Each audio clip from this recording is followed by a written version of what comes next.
And welcome back. Good to see you, Rocket. Glad you could join us. Thank you, Lori, for getting him on here. There's Michelle.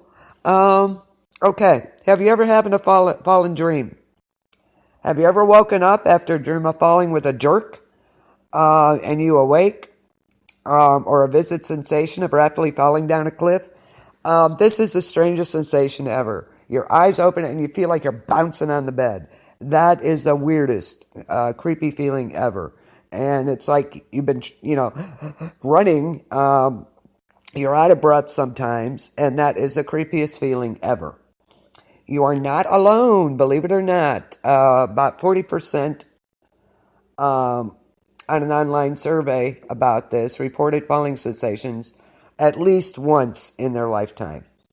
And the reaction to this experience can vary from thrilling to surprising to frightening.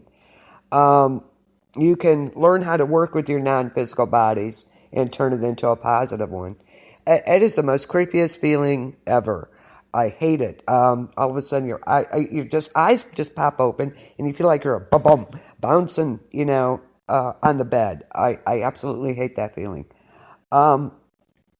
What causes falling sensation while sleeping is a natural disengagement of the astral body from your physical one, as a result of the relaxation achieved and the expansion of your energies. Oh, well, that's not good, Michelle.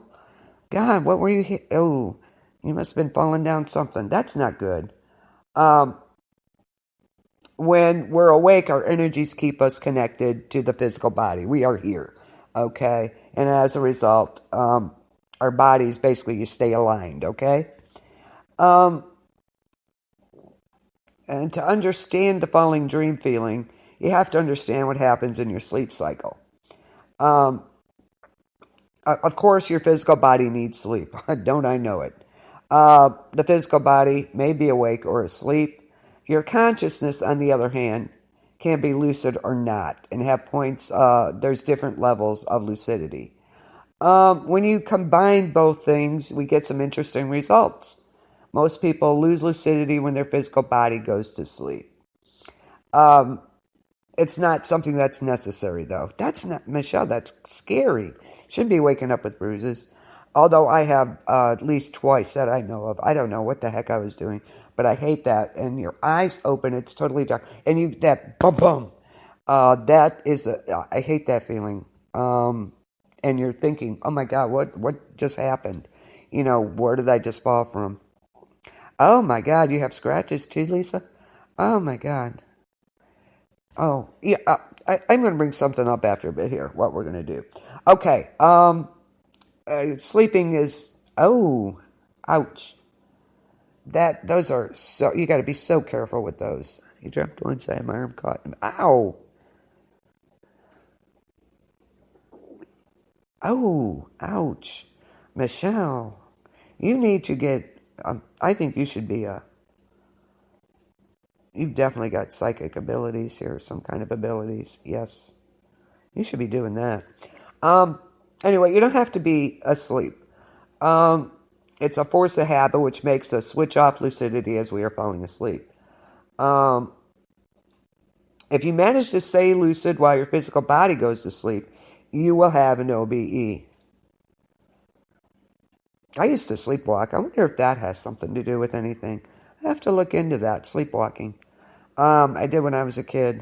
My mom almost dropped my brother, giving him a bath because I was just standing there staring at her. But anyway, yes, we are, Michelle. We all know that, and I am too. So yeah, I always say I'm psycho, not psychic. But however, maybe we are. We don't know it. I wonder if sleepwalking has to do with anything, though. Just wondering. When we take off with our astral body during natural sleep, we don't normally, yeah, me too, you don't normally float near your body, okay? We are unaware, most of us are unaware that we're not in our body, okay? And we're not in control of the experience. Since the astral body does not have weight like a physical one, it tends to float, just float out. Yeah, they used to have to lock the doors for me. They were afraid I was going to go out. So, yeah, that was a fear. It tends to float out of your body. The separation seems to be associated with the recharge we receive from a good night of sleep. So there you go. I don't know. The dream of falling and the sensation of falling while sleeping stems from you're regaining your lucidity when you're floating outside your body. You then become aware.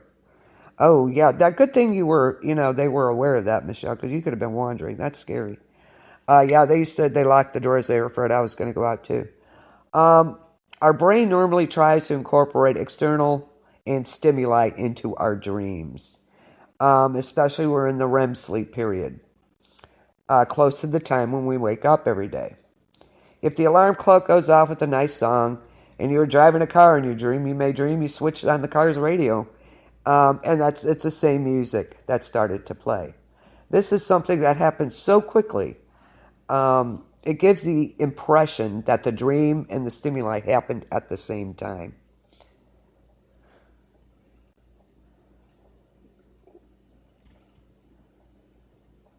But the dream of falling, the sensation of falling from a few dozen inches above your physical body, may trigger a dream of falling into a well, or stepping into an endless abyss. Or like you did, Michelle, you dreamt you had your arm caught in a machine.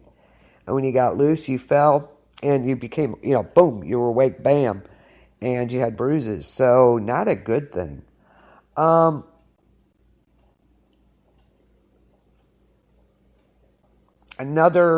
This is a little deeper. It's an elaborated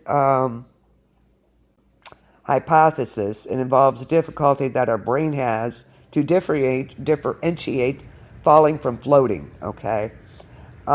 This is why people inside those specialized windowless airplanes that go very high and then enter a free fall think they are floating. Yeah, no. They are actually falling at the same speed as an airplane, but because there's no windows for them to see a reference, they